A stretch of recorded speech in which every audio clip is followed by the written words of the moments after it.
Live across Australia, this is ABC News 24. Good evening, I'm Scott Bevan.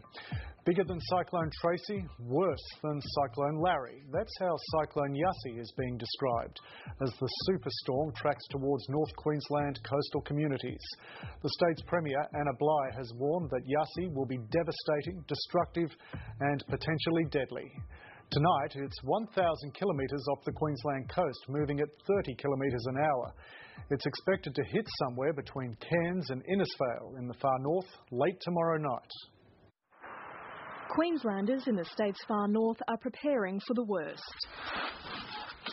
Cyclone Yasi is likely to be a Category 4, packing winds of up to 250 kilometres an hour, with a storm front almost 500 kilometres across.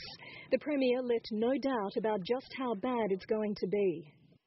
Ladies and gentlemen, this storm is huge and it is life-threatening. Authorities expect it to cross between Innisfail and Cooktown, which puts Cairns right in the firing line. The size and extremity of this storm will take down power lines, will take out electricity substations. The city's hospital has been evacuated, with critically ill patients being flown to Brisbane later tonight. 2 Defence Force planes will form part of an 11-strong airlift. Residents in low-lying areas are being urged to get out. Evacuation should occur this afternoon because we can't be certain there will be sufficient time to do so in the morning because the wind speeds might increase.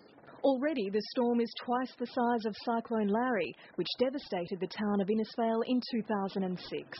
The damage bill from that was more than $1 billion. As far south as Townsville, people are heading out of town. Residents lined up for 200 seats on a specially organised train at $20 a seat. I was panicking trying to get a flight tonight. There was no flights anywhere. Just clothes, bare essentials really.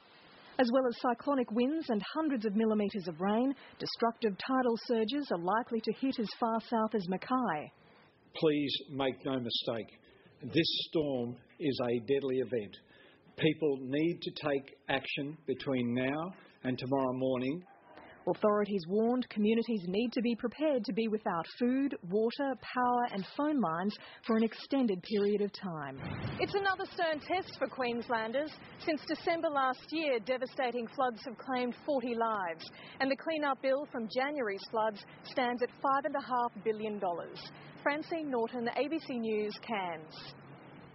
Well, the Greens say Tropical Cyclone Yasi is a tragedy of climate change. The party was heavily criticised after it linked the Queensland floods to climate change and blamed coal miners. The Greens deputy leader, Christine Milne, says the cyclone is another example of why it's important to cut carbon pollution. This is a tragedy, but it is a tragedy of climate change. The scientists have been saying that we are going to experience more extreme weather events, that their intensity is going to increase their frequency.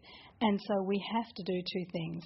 We have to establish a long-term adaptation fund so that we can rebuild.